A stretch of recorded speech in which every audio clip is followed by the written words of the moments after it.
فاروق اعظم فرماتے ہیں کہ جس نے علی کو تکلیف پہنچائی اس نے نبی کو تکلیف پہنچائی۔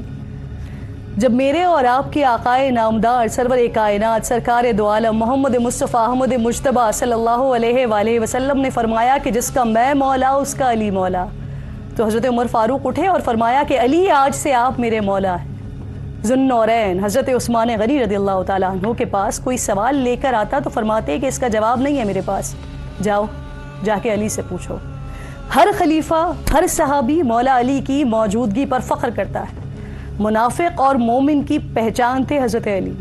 صحابہ کرام ذکر علی چھیڑ کر چہروں سے پہچان جاتے تھے کہ منافق کون ہے اور مومن کون ہے۔ حضرت علی دنیا سے پردہ ضرور فرما گئے ہیں لیکن نور علی آج بھی موجود ہے اور تا قیامت موجود رہے گا۔ علامہ اقبال ہوں، مولانا روم ہوں، سلطان باہو ہوں، تمام اولیاء اللہ فیض مولا علی کا قائل ہیں۔ تمام سلاسل